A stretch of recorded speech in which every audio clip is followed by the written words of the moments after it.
네, 신실할 결심 히브리서 13장 7절로 8절 말씀입니다. 우리 함께 읽겠습니다. 하나님의 말씀을 너희에게 일러주고 너희를 인도하던 자들을 생각하며 그들의 행실의 결말을 주의하여 보고 그들의 믿음을 본받으라. 예수 그리스도는 어제나 오늘이나 영원토록 동일하시니라. 아멘. 하나님은 신실하십니다. 아멘이신 성도님들만 아멘. 네, 하나님은 신실하십니다. 이제 우리도 하나님만이 신실하신 것이 아니라 나도 하나님처럼 신실할 결심을 하는 오늘이 되시기를 축복합니다. 내가 신실하신 것이 아니라 하나님이 신실하십니다. 그러니 하나님이 신실하신 것을 나의 삶 가운데 증명하며 보여주며 나타내며 살아가시는 저와 여러분들 되시기를 축복합니다. 그러려면 어떻게 해야 될까요? 하나님의 신실하심이 보여질 때까지 끝까지 신실함을 유지하시고 믿음을 간직하셔야 되는 줄 믿습니다. 그러니 우리 옆에 사람과 이렇게 인사할까요? 끝까지 신실합시다. 끝까지 신실합시다. 이 끝까지 신실하라는 말이 참 어렵잖아요. 우리가 언제까지 어떻게 끝까지 믿어야 된다는 건 알지만 그게 참 어렵습니다. 제가 예전에 이제 캠프에 강사님을 모시잖아요. 강사님과 앞에 앉아서 식사를 하면서 제가 이렇게 여쭤봤어요. 목사님, 30년을 목회하셨는데 이제 사역을 시작하는 우리한테 해주실 말씀이 없으십니까? 라고 물어봤더니 그분이 그렇게 얘기하시더라고요. 딱 한마디 하시는데 행실의 결말이라고 얘기하시는 거예요. 행실의 결말을 기억해라. 우리에게는 언제나 지금이 아니라 마지막이 있다는 사실을 기억해라. 그래서 자기는 언제나 이 말씀을 기억한다는 거예요. 그래서 그 말씀의 본문이 오늘 말씀이에요. 우리 행실의 결말을 주의하여 보고. 이 행실의 결말이라는 단어가 저에게 되게 와서 꽂혔었거든요. 왜 개구리가 올챙이적 생각을 못한다라고 하잖아요. 개구리가 아니라서 잘 모르시겠어요? 개구리가 올챙이적 생각을 다 못한다. 용두삼이라는 말도 기억하시죠? 아시잖아요? 머리는 용으로 시작했는데 끝은 뱀같이 뭐 이렇게 뭐 미꾸라지같이 이렇게 뭐 이러한 얘기들이 있는 것처럼 우리가 시작은 되게 화려하게 멋있게 멋들어지게 시작하지만 이것을 마지막까지 유지해서 똑같이 간다는 거는 참 어렵다.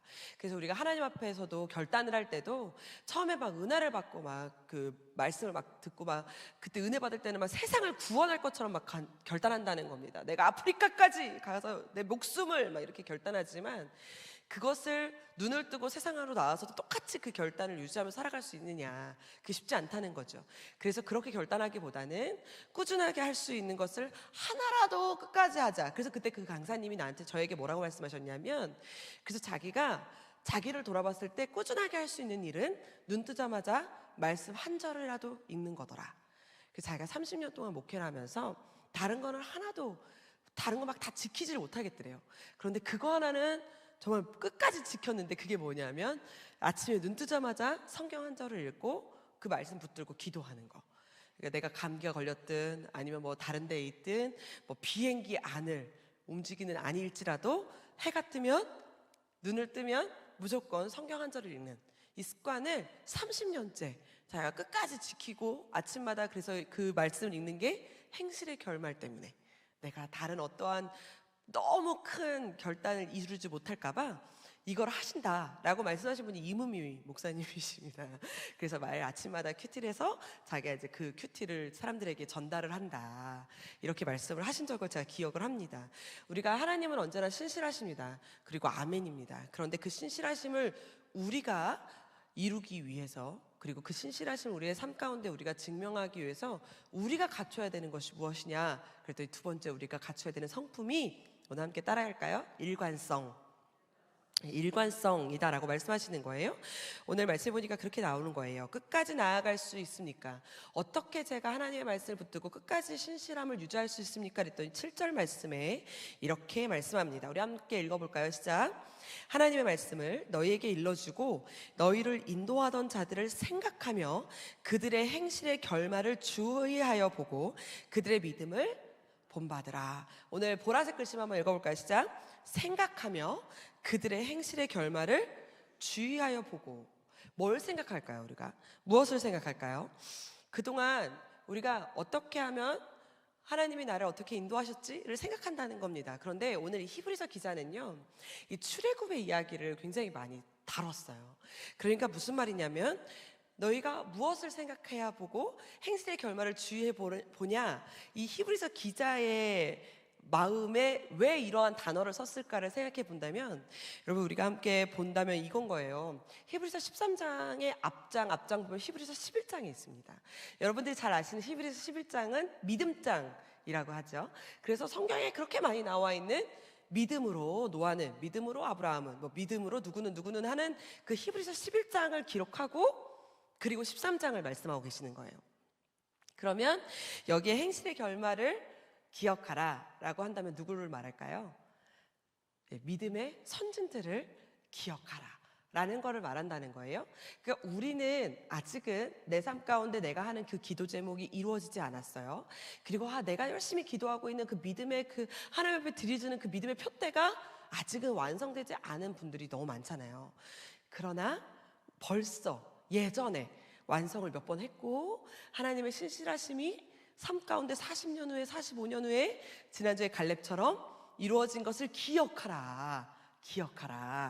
아직은 내가 30년을 지나는 광야 생활일지는 모르지만 꼭 하나님은 이루실 것이라는 것을 기억하라. 할렐루야. 나는 아직 잘 모르지만 내 삶에 아직 결말은 나지 않았지만 결말이 벌써 난 그 믿음의 선진들을 기억하라. 그래서 하나님의 신실하심을 고백하라. 할렐루야. 그런데 그것만 기억하는 게 아니라 오늘 성경에 보면 믿음으로 잘 살았는데 마지막 끝이 용두사미로 끝난 너무나 많은 믿음의 선진들이 있다는 사실도 기억하라. 그래서 생각하라.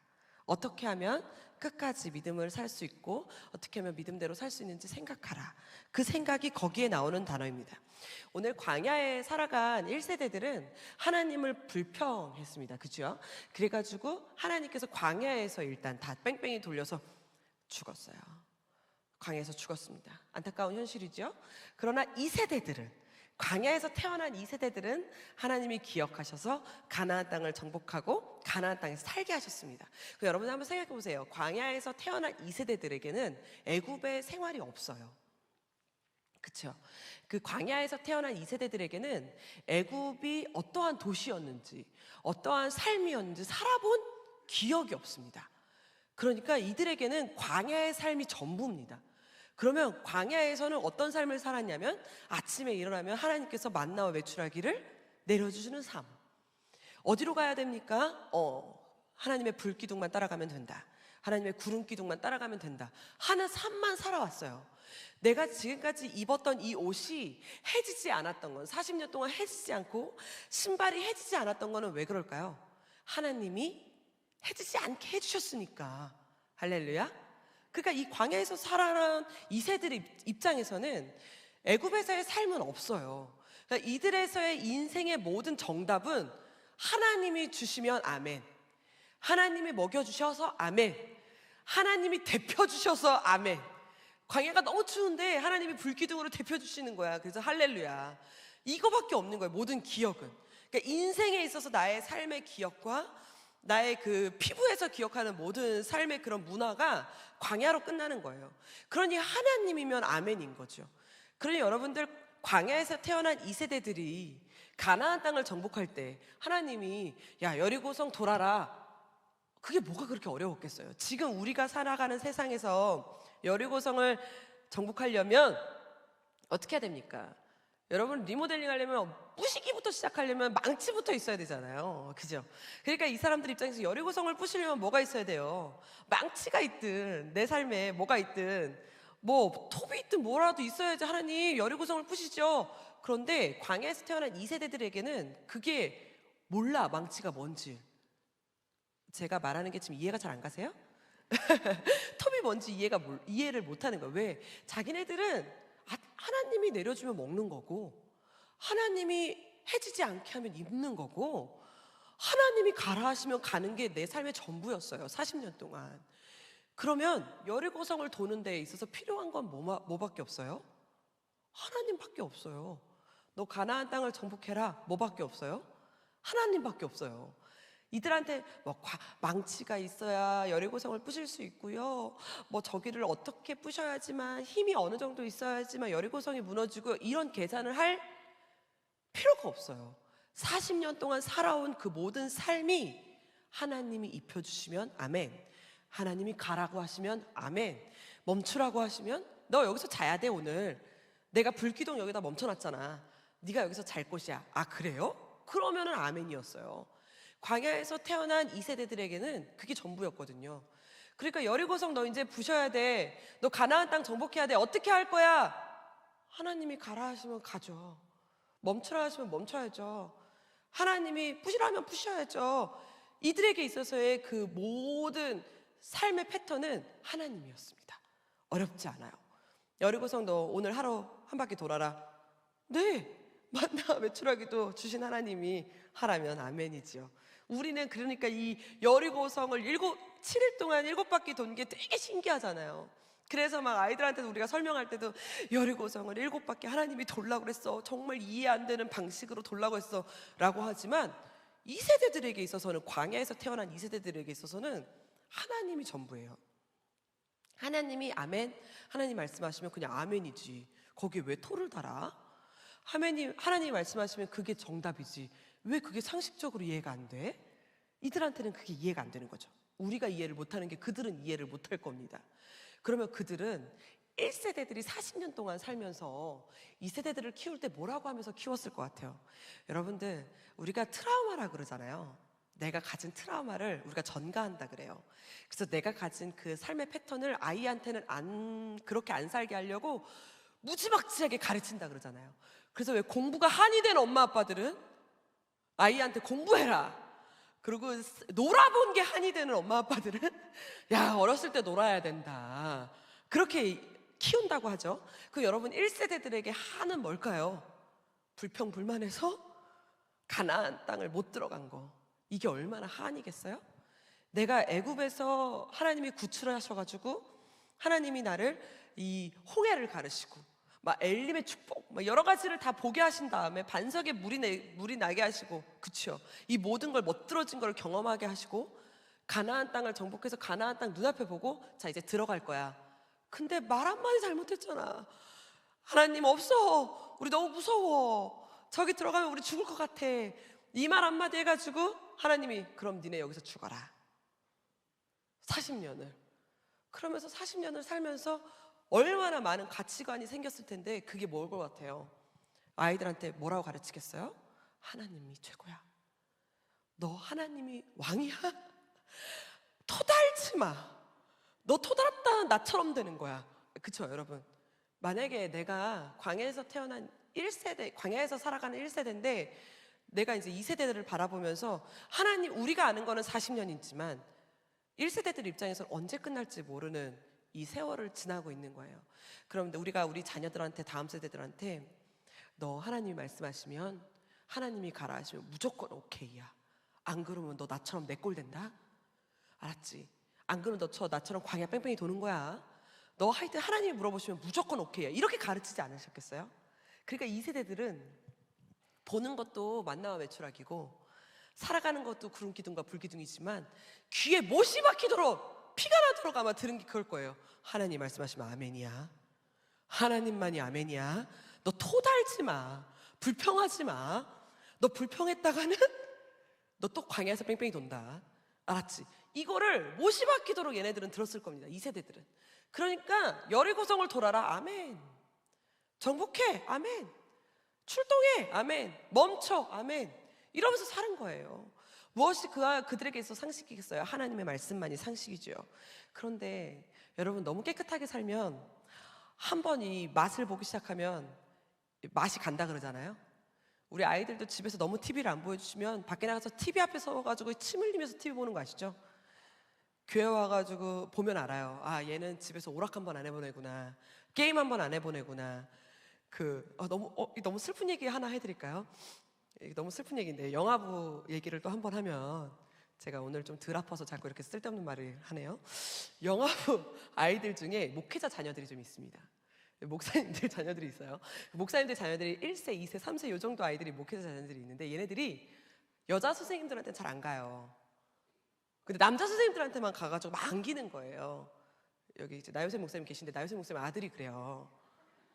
백승건 목사님 아들 막 이렇게 우리 그 목회자님 자녀들이 여자 선생님들한테는 안 가요. 근데 남자 선생님들한테 우리 그래서 바울 전사님이 남자잖아요. 막 이렇게 쳐다보고 있어요. 자기 안아달라고. 그러면 그렇게 낯가리던 애도 남자 선생님들이 이렇게 안아주는 거야. 그러니까 내가 너무 억울하잖아요, 제가. 그래서 제가 야, 억울하다. 내가 3개월을 더 봤는데 너 어떻게 나한테 안 오고 그렇게 오늘 하루 본 선생님한테 그렇게 가서 안길 수가 있어? 그랬더니 뭐라는 줄 알아요, 우리 선생님들이? 아빠를 못 봐서. 아빠가 집에 안 들어와가지고 맨날 신방한다고 애 자면은 퇴근해가지고 아빠를 못 봐서 그래요. 우리 선생님들이 그러시는 거예요. 근데 그 말에 제가 그렇게 슬픈 거 알아요? PK로서 아빠를 못 봐서 그렇구나. 그래서 그 뒤로 제가 이 아이들을 이해하기 시작했습니다. 무슨 말씀인지 알아요? 아빠를 못 봐서 남자 선생님들한테만 간다. 집에서 게임을 너무 안 시키시면 밖에 나서 게임하면 애가 맛이 갑니다. 집에 안 가요. 그래서 살짝의 노출은 필요하다, 이런 얘기를 한 적이 있었습니다. 그래서 집에서 너무 잡고 살면 안 된다. 너무 막 예의 범절 이러면 밖에 나가서 더 나빠진다, 막 이런 얘기 들어보셨죠? 광야에서 살아간 2세들이 그랬습니다. 너무 깨끗해. 온전히 깨끗한 대로만 살아가지고 이 가나안 정복하고 나서 가나안에서 살아보기 시작하더니 이 가나안에서의 생활하는 이 세상의 맛이 가기 시작했어요. 하나님이면 아멘 했던 사람들이 맛이 가기 시작하더니 점점 어떻게 되기 시작했어요? 자기소견에 오른데르를 기록한 사사기의 삶이 시작된 게 이 광야의 2세들이 제대로 3세들을 가르치지 못해서 4세들을 가르치지 못하더니 점점 이들이 처음에는 하나님이면 아멘, 말씀이면 아멘, 2세대, 3세대, 4세대까지는 괜찮았는데 이 점점 맛이 가기 시작하더니 나중에는 안 가르쳤어요. 그래서 자기 소견에 오른 대로 사사기가 기록되기 시작했죠. 그래서 어떻게 됐어요? 하나님의 말씀을 잊은 백성들이 하나님을 떠나기 시작했고 이스라엘은 멸망의 길을 걷기 시작한 게 여러분들이 잘 아시는 북이스라엘과 남유다로 갈라지기 시작하더니 그 사람들이 그 광야 2세들의 3세들이에요. 그리고 4세들이에요. 5세대들이에요. 점점 이들이 우상을 쫓기 시작하고 분명히 여리고성 돌아라 그러면 아멘 했던 사람들인데 그 사람들이 제대로 가르치지를 못해서 2세대, 3세대, 4세대 나중에는 멸망의 기로에 서게 된 거죠. 그러니까 여러분들 이러한 삶을 살아본 이 모든 세대를 거친 이 히브리서 기자는 그들을 모든 걸 다 알게 된 사람들이잖아요. 그러니까 히브리서 기자는 우리에게 뭐라고 말하고 있는 거예요? 잊어버리면, 광야의 생활을 잊어버리면, 하나님의 말씀을 잊어버리면 어떻게 되는지 행실의 결말을 주의하여 보라, 이렇게 말씀하고 계시는 겁니다. 우리가 어떻게 하면 하나님의 신실하심을 기억하며 살아갈 수 있습니까? 라는 질문 앞에 오늘 말씀이 이렇게 말씀해 주고 계시는 거예요. 행실의 결말을 주의하여 보라. 오늘 다시 한번 그 말씀 보여주실래요? 13장 7절 말씀, 죄송해요. 그 말씀 보시면 생각하라, 뭐하라? 주의하라. 그래서 그들의 믿음을 뭐해라? 본받으라. 이게 없으면 일관성 있게 가지를 못한대요. 그러다 보니까 하나님의 신실하심이 생각나는 게 아니라 뭐가 생각나요? 눈에 보여지는 화려한 것이, 편한 것이, 너무 맛깔나는 것이 눈에 막 들어오기 시작하면 하나님의 말씀보다 당연히 고소하거든요. 그러니까 여러분, 우리가 참 하나님의 말씀을 보다 보면, 행실의 결말을 보다 보면요, 고통 중에, 고난 중에는 하나님을 찾습니다. 언제 가장 잊혀지더런가요? 편안할 때, 쉴만한 물가일 때, 그때 더 훨씬 더 하나님을 잊고 살아간다는 거예요. 그래서 여기 오늘 믿음의 선진들도 보면은 우리가 그 믿음으로 노아는, 믿음으로 다윗은 했던 그 멋있는 그 믿음으로 했던 그 사람들이 무너진 사건들이 있어요. 초기예요? 아니에요. 광야에 있을 때 무너지던가요? 아니요. 다윗도요, 그 힘든 20년의 광야 생활 때는 안 무너졌어요. 언제 무너졌어요? 밧세바의 그 추악한 밧세바 이야기가 언제 나옵니까? 배부르고 등 따실 때, 생각이 안 날 때, 하나님의 말씀이 생각이 안 날 때, 너무 편안할 때. 그래서 히브리서 기자는 오늘 우리에게 말씀하고 계세요. 생각하라. 행실의 결말을 주의해라. 오늘 끝까지 생각하고 본받으며 행실의 결말을 주의하는 저와 여러분들 되시기를 축복합니다.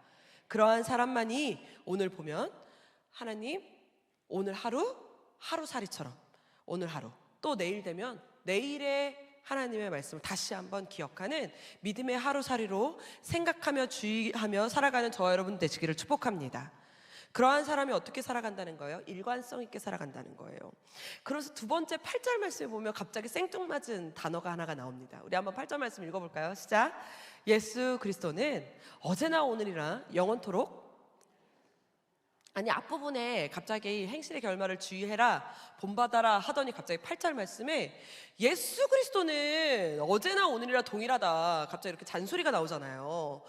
예수님 어제나 오늘이라 동일한 거 우리가 모릅니까? 다 압니다.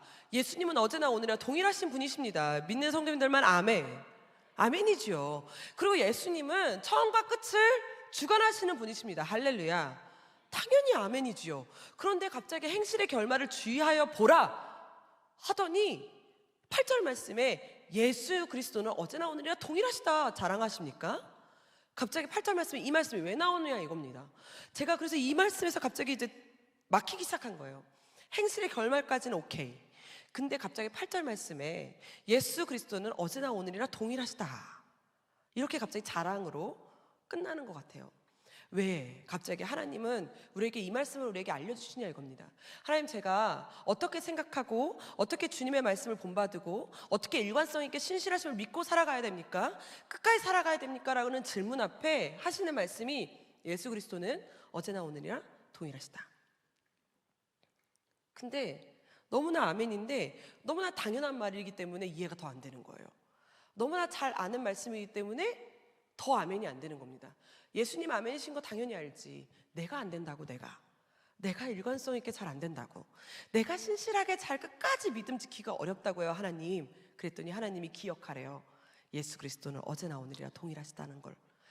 어떻게 이걸 갑자기 여기서 이 말씀이 튀어나옵니까? 라는 질문 앞에 쭉 읽어봤더니 갑자기 하시는 말씀이 뭐냐면 12절의 말씀이 이렇게 나오는 거예요. 우리 한번 읽어볼까요? 그러므로 예수도 자기 피로써 백성을 거룩하게 하려고 성문 밖에서 고난을 받으셨느니라. 제가 저만 질문하는 게 아니라 아마 많은 성도님들이 질문하셨을 겁니다. 그래서 어떻게 예수님이 어제나 오늘이나 동일하신 거를 내가 기억하고 이 믿음을 유지하며 살아갑니까? 라는 질문 앞에 그러므로는 정답이 나오는 거예요. 그러므로 예수도 그러므로 예수도 자기 피로써 거룩하게 한 고난을 성문 밖으로 나가셨다. 네? 여러분, 이 말에 아멘이십니까? 아멘이시죠, 당연히. 사실이니까. 그런데 이 말이 내 삶 가운데 어떻게 적용되냐 이겁니다. 하나님, 어떻게 예수님이 성문 밖으로 예수도, 이게 어떻게 저한테 적용됩니까? 13절의 말씀에 보니까 이렇게 적용하라는 겁니다. 우리 13절 말씀 읽어볼까요? 큰 소리로 시작. 그런즉 우리도 그의 치욕을 짊어지고 영문 밖으로 그에게 나가자. 그런즉 예수님이 그러셨으니까, 그러니까 너도 그런즉 하시면서 하시는 말씀, 그런즉 예수님의 치욕을 짊어지래요. 예수님의 십자가를 짊어지래요. 다시 말하면 예수님이 치욕을 짊어지라는 말은 예수님이 당하신 그 모든 고난을 말합니다. 그런데 그 고난은 아픔만 뜻하지 않습니다. 수치를 말합니다. 창피한 걸 말합니다. 우리가 예수님의 고난, 십자가에 달려 돌아가신 그림을, 사진을 찾아보면 예수님이 이렇게 한 오르락이라도 걸치셨잖아요. 그런데 사실은 십자가라는 거는 십자가의 형벌이잖아요. 그러니까 그 시대 때 가장 죄인에게 주는 형벌이 십자가라고 하죠. 그런데 그 십자가를 질 때는 한 올도 안 걸치는데요. 그러니까 그게 우리한테 보여주기 위해서, 그냥 우리가 안 그래도 죄성이 있다 보니까 그 한 올도 안 걸친 사람의 신체를 봤을 때 느끼는 그 성적인 것 때문에 우리가 그걸 걸치는 것 뿐이지, 사실은 사진은 안 걸쳐야 정답이라는 겁니다. 그 여러분 상상이 되십니까? 그러니까 예수님은 사실은 실제적으로는 안 걸치셨다는 거예요. 그러면 아픔, 침뱉음 이 정도? 아니요. 한 올도 안 걸치고 너 세상으로 나갈 수 있느냐? 라는 질문 앞에 여기서 어떻게 그런 걸 저희한테 요구하세요? 라는 말씀 많이 하시게 될 겁니다. 그런데 예수님은 사실적으로 고난을 당하시는 십자가를 지실 때 한 올도 안 걸치셨다는 거예요. 상상이 되세요? 여러분들은 아마 그렇게 하라면 하시겠습니까?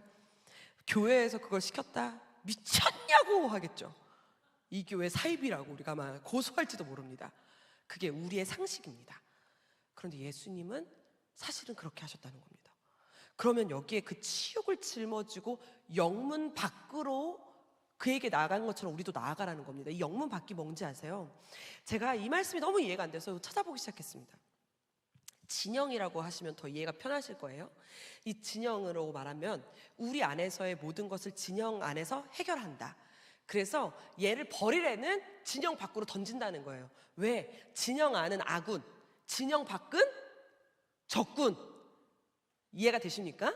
그래서 우리끼리의 수치는 우리끼리 감싸줄 수 있다는 겁니다. 그래서 집에서 하는 짓은 우리끼리는 감싸줄 수 있다는 겁니다. 그 진영 안으로. 그런데 진영 밖은 밖으로 나갈 때는 우리가 다 감추고 나가야 된다는 거예요. 왜? 적군들이니까. 그래서 나의 약점을 들키면 안 돼. 그들에게.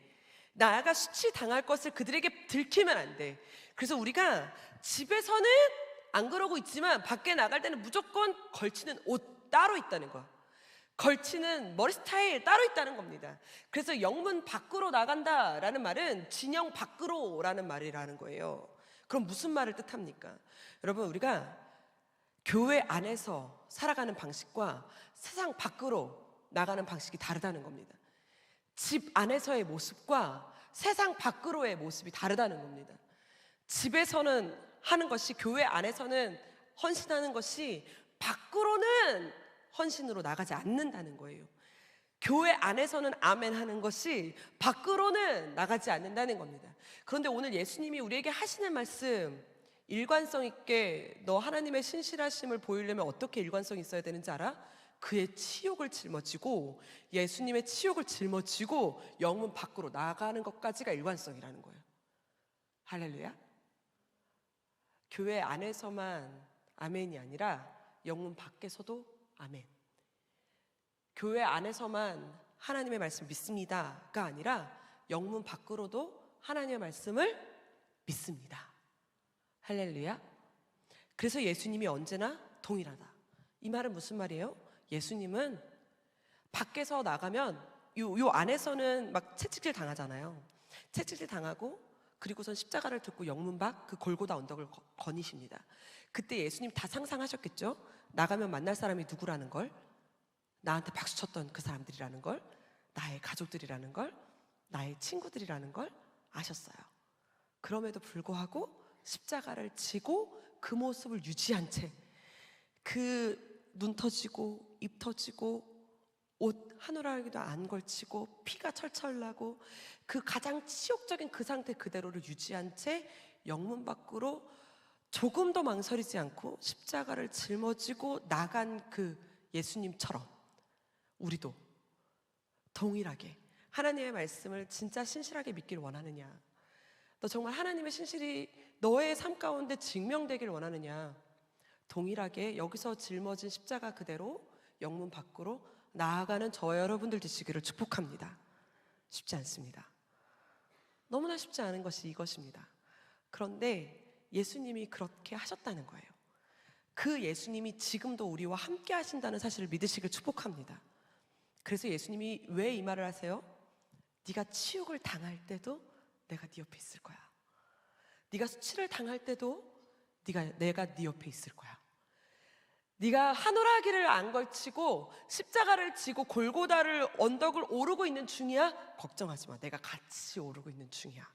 예수님은 하나님 앞에 영광을 돌릴 때나 고난 중에 수치를 당하고 있을 때나 사람들한테 손가락질을 당하고 있을 때나 박수를 받고 있을 때나 무대 조명 아래 있을 때나 그늘진 곳에 있을 때나 예수님은 언제나 우리와 동일하셔서 함께 있는다는 사실을 기억하라는 겁니다. 할렐루야. 그러니 여기서 우리가 생각하라, 기억하라 무엇을? 언제나 함께 하신다는 사실을 기억하라는 거예요. 오병이어를 떡을 떼주는 예수님만 내 옆에 같이 계시는 게 아니라 골고다 언덕을 오르시는 예수님도 내 옆에 같이 계십니다. 이 배가 막 막 출렁출렁 배가 출렁일 때도 예수님은 같이 계셨지만 무리를 걸을 때도 예수님은 같이 계신다는 사실, 내 삶 가운데 풍랑을 만날 때도 있지요. 없지 않다는 겁니다. 그럼에도 불구하고 그때도 하나님은 신실하시게 같이 계신데 누가 안 계시는 거예요? 내가. 하나님은 오늘 없나 봐, 하나님 안 계시죠? 막 이렇게 한다는 겁니다. 그러면 그 옆에 골고다 언덕 오르고 계시는 한 오락이 걸치지 않은 예수님이 막 불평하고 있는 나를 보면서 뭐라고 한다고요? 나 옆에 같이 있어 하신다는 사실이에요. 그래서 생각하라. 그러면은 우리가 우리 삶 가운데 못할 것이 무엇입니까? 내가 지금 골고다 언덕을 오르고 있어요. 한 오락이도 안 걸치고 오르고 있어요. 아무도 내 편이 아닌 것 같아요. 모두가 다 나한테 손가락질하고 다 모두가 나를 떠났어요. 넌 아니래, 넌 잘못했대, 너는 아니야, 넌 루저야. 우리 아이들의 말로 표현하면 넌 루저야, 넌 틀렸어 라는 대답을 하고 모든 사람한테 손가락질 당하고 있을 때도, 아무도 나와 함께 하지 않는 것 같아도 믿음의 눈을 들어 생각하라. 누구를? 어제나 오늘이나 동일하신 그 예수님을 생각하라. 우병이어 떡을 떼고 있는 예수님도 내 옆에 계시고요, 한 오락에도 안 걸치고 십자가를 짊어지고 걷고 계신 예수님도 내 옆에 계십니다. 이걸 잊지 않고 살아가시는 저 여러분들 되시기를 축복합니다. 그것을 잊지 않고 살아가는 자들을 오늘 말씀해 보니까 21절에 뭐라고 나오는지 아십니까? 우리 한번 읽어볼까요? 큰 소리로 시작. 모든 선한 일에 너희를 온전하게 하사 자기 뜻을 행하게 하시고 그 앞에 즐거운 것을 예수 그리스도로 말미암아 우리 가운데서 이루시기를 원하노라. 영광이 그에게 세세무궁토록 있을지어다. 아멘. 이게 히브리서 마지막을 장식합니다. 여러분, 여기서 갑자기 모든 선한 일에 하니까 우리가 지난달에 했던 성품 중에 선함을 기억하시나요? 그 선함을 유지하려면, 일관성 있게 그 선함을 유지하며 살아가는 삶이 뭐예요? 예수 그리스도로 말미암아 내 삶이 하나님 앞에 영광을 돌리는 삶. 할렐루야.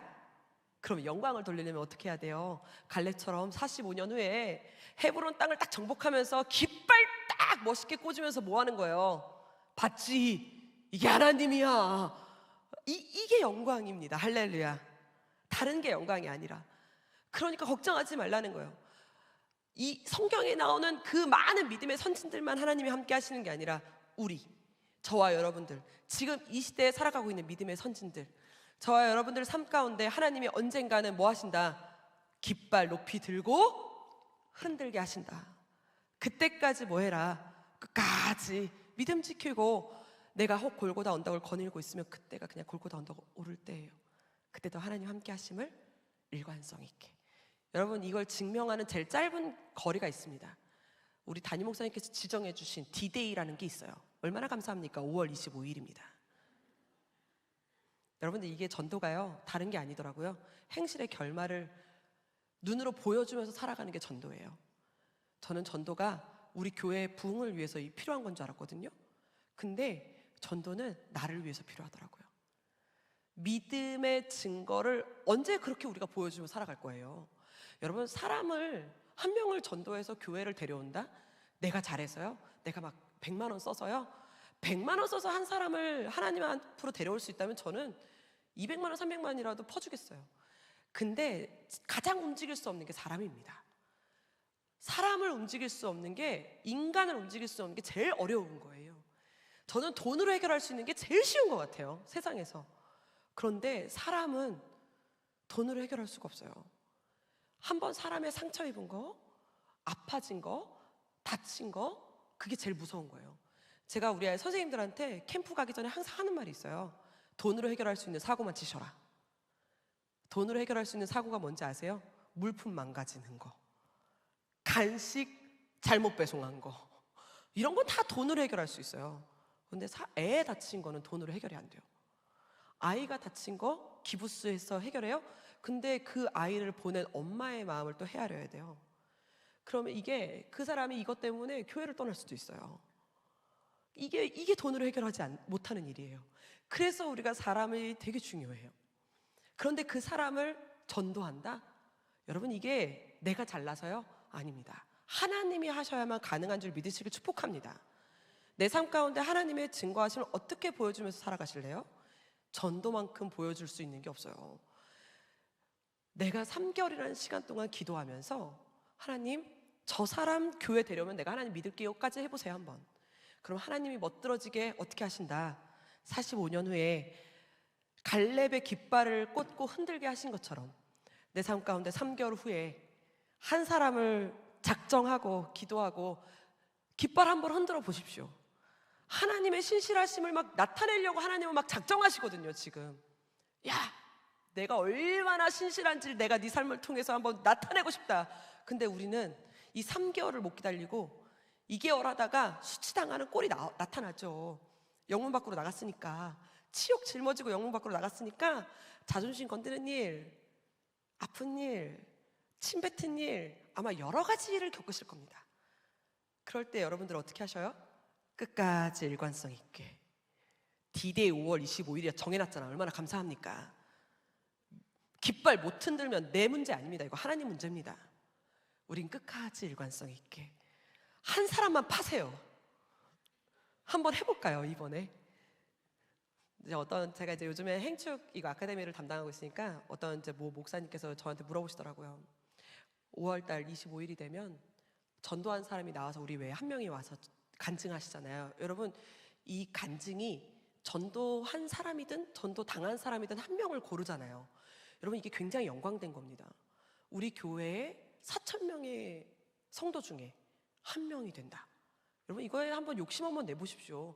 저는 이런 거에 욕심내면 살아가야 되는 게 믿음의 사람들이라고 믿습니다. 다른 거에 욕심내지 마십시오. 이거에 욕심내십시오. 내가 저 자리에 한번 내가 서보리라. 아니면 내가 전도한 사람 한번 세워보리라. 이거에 욕심내는 겁니다. 그런데 그 목사님 저한테 이렇게 얘기하시는 거예요. 우리 교회 성도님 중에 전도 간증 잘하는 사람 한 명 보내달래요. 그래서 내가 전화해서 그랬어요. 목사님, 아직 3개월이 남았어요. 왜 우리 교회 사람을 보내달라고 하세요? 거기서 한 명을 드러내실 생각을 하셔야죠. 아, 우리 교회 사람은 그런 게 잘 안 돼요. 그래서 3개월이라는 시간을 드리는 거예요. 믿음으로 한번 도전해 보세요. 이걸 목사님들한테만 하는 게 아니라 제가 여러분들한테 드리는 말씀입니다. 한번 우리 도전해 봅시다. 갈렙만 땅에 깃발 꽂으라는 법이 있으니까 하나님 억울해 죽겠습니다.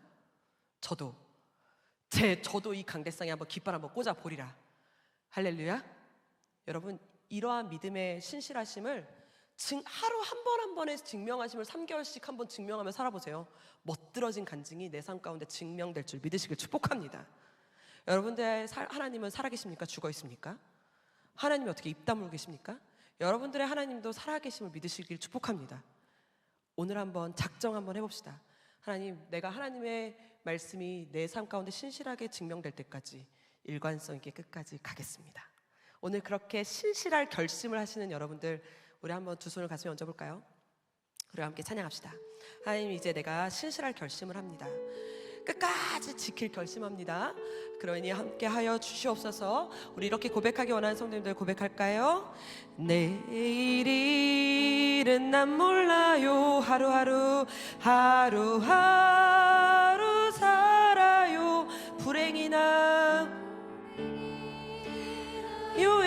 유행함도 내 뜻대로 못해요. 험한 이 길 가고 가도 끝은 없고 고네요. 주님 예수 발레미사 내 손 잡아주소서. 내일은 난 몰라요.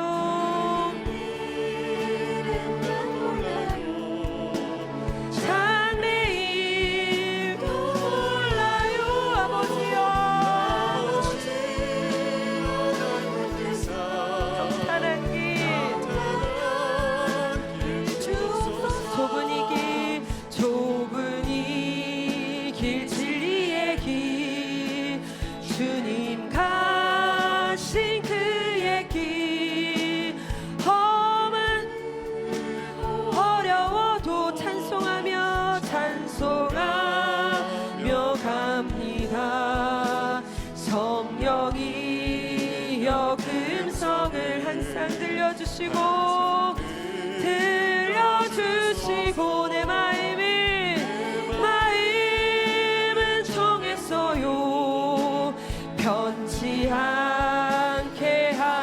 주소서. 내일은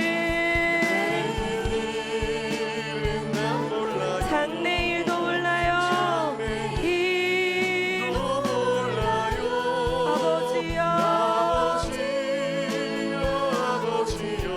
주신 소명 이루소서. 신실할 결심할까요? 만왕의 왕 예수께서, 만왕의 왕 예수께서 이 세상 만 백성을 구속하사, 만 백성을 구속하사 참 구주가 되셨네. 순교자의 본을 받아 나의 믿음 지키고 순교자의 신앙 따라 이 복음을 불과 같은 성령이여, 가 같은 성령이여 내 맘에 항상 계셔. 천국 가는 그날까지 주여 불과 같은 성령이여, 불과 같은 성령이여 내 맘에 천국 가는 그날까지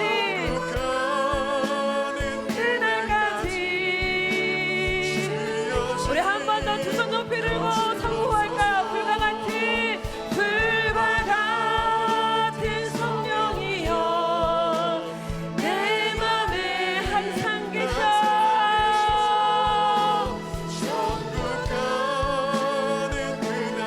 우리 신실할 결심합시다. 불과 같은 성령이여, 불과 같은 성령이여 내 맘에 항상 계셔. 천국 가는 그날까지. 아멘. 선포한 대로 오늘 이 시간 두 손 높이 들고 주님께 기도하는 자들마다 하나님 오늘 신실할 결심을 하게 하셔서 내 힘으로 하는 것이 아니라 예수님만을 바라보며 생각하며 하루하루 신실한 하나님을 증명하며 살아가는 우리가 되게 해달라고 우리 주여 한번 부르며 기도하며 나아갑시다. 주여